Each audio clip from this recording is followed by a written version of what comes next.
नमस्कार, मैं हूं करमवीर और आप देख रहे हैं फॉलो अप। यूपी में 4 विधानसभाओं के उपचुनावों समेत लोकसभा की 80 सीटों के 7 चरण के चुनाव तारीखों का ऐलान आज चुनाव आयोग ने कर दिया।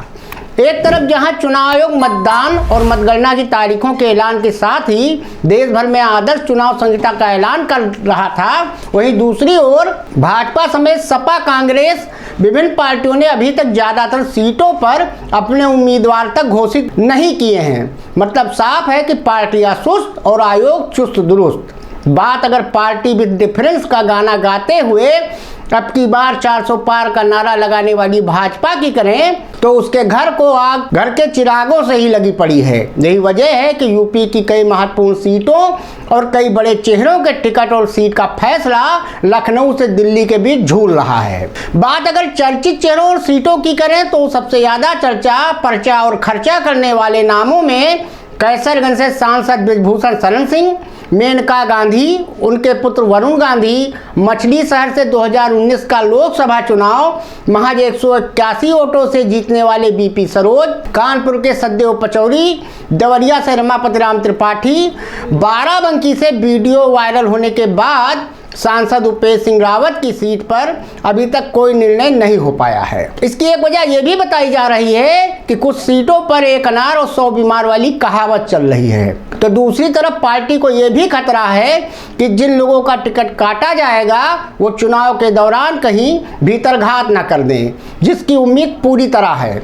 वहीं कुछ लोकसभा सीटों पर स्थानीय विधायकों और सांसदों के बीच सास बहू वाला पेंच फंसा है।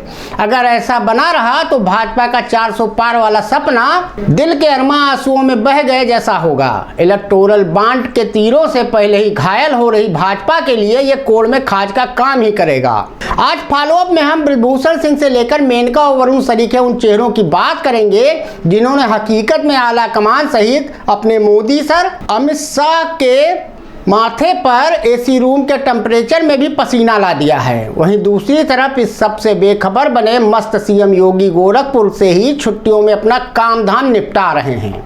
मतलब साफ है कि अब सब कुछ झेलना दिल्ली वालों को है। सूत्रों की माने तो बृजभूषण समेत मेनका और वरुण गांधी का टिकट काटने का रिस्क फिलहाल भाजपा लेना नहीं चाहती।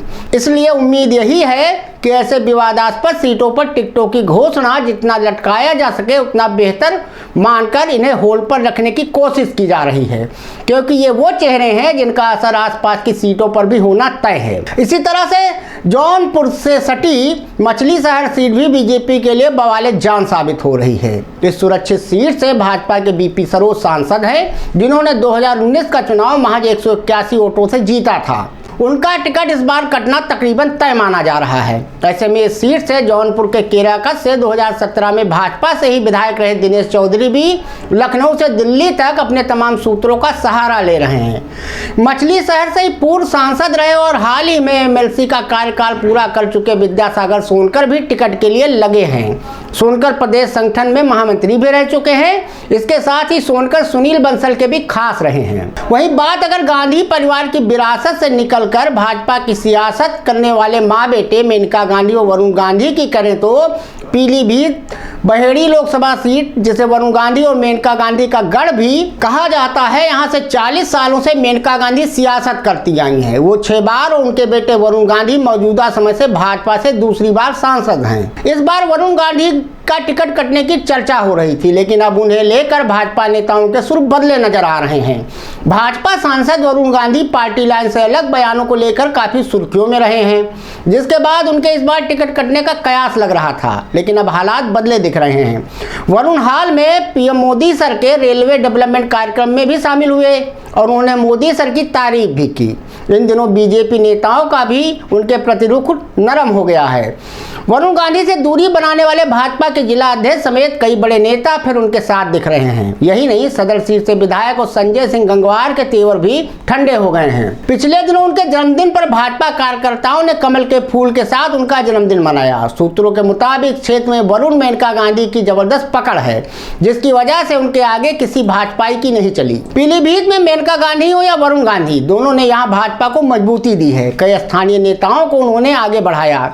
इनमें पूरनपुर विधायक बाबूराम पासवान, बरखेड़ा से पूर्व विधायक किशनलाल राजपूत व मौजूदा विधायक जयद्रथ समेत सदर सीट से विधायक व मंत्री संजय सिंह गंगवार प्रमुख नाम हैं। बीजेपी जानती है कि अगर यहां से टिकट बदला तो गड़बड़ हो सकती है। ऐसे में वरुण मेनका के खिलाफ दूसरे चेहरे को उतारना भाजपा के लिए भारी पड़ सकता है। पीलीभीत में भाजपा से 33 लोगों ने दावेदारी पेश की है। इनमें लोध राजपूत समाज के मंत्री हेमराज वर्मा समेत बरखेड़ा विधायक स्वामी प्रकाशानंद, पूर्व विधायक किशनलाल राजपूत और संजय सिंह गंगवार का नाम शामिल है। ऐसे में देखना दिलचस्प होगा कि भाजपा यहां चेहरा बदल पाती है या फिर वरुण गांधी को मैदान में उतारेगी। वहीं जिले में अगर नजर डाली जाए तो 2 दर्जन दावेदार पीएम मोदी और कमल के भरोसे अपनी जीत तय मान रहे हैं, बस उन्हें टिकट मिल जाए। बात अगर सुल्तानपुर की करें तो जिले में अगर नजर डाली जाए तो 2 दर्जन दावेदार मोदी सर व कमल के भरोसे अपनी जीत तय मान रहे हैं, बस उन्हें टिकट मिल जाए। जिसमें अधिकारी व एक बार विधायक रह चुके देवमणि दुबे भी सांसदी का टिकट मांग रहे हैं, जबकि उनका खुद का दोबारा विधायकी का टिकट कट चुका है। वहीं सुल्तानपुर के ही रहने वाले पूर्व आईपीएस राजेश्वर सिंह लखनऊ के एक विधानसभा क्षेत्र सरोजनी नगर से विधायक हैं। ये राजनीति में ना होते तो इन्हें शायद इस जनपद यानी कि सुल्तानपुर के हैं कोई जानता तक नहीं। इसके पहले ये अधिकारी थे और ईडी में थे। ये भी दावेदार हैं।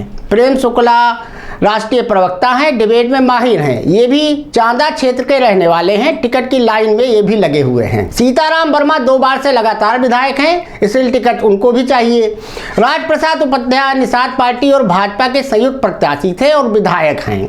इसी पार्टी से फिर एमपी की दावेदारी भी कर रहे हैं। चिकित्सा क्षेत्र में सेवा करने के साथ ही 2 बार लगातार जिला अध्यक्ष पद पर काबिज रहे डॉक्टर ए वर्मा भी जनता के बीच चुनाव लड़ना चाह रहे हैं। वही डॉक्टर जेपी सिंह भी दावेदार हैं। शिक्षा के क्षेत्र में स्थापित पिछले कुछ दिनों से होर्डिंग बैनर से चर्चा में आए वेद प्रकाश सिंह भी किसी रास्ते राजनीति में एंट्री करना चाह रहे हैं। लगातार परचम लहरा रहे हैं। जिले में सांसदी कर चुके डॉक्टर संजय सिंह अमेठी भी यहीं से टिकट मांगने की सुगबुगाहट में हैं। इनका नारा रहता है कि एक और दीजिए, 2 जनसेवक पाइए। फिलहाल कई बार से असफलता ही इनके हाथ लगी है।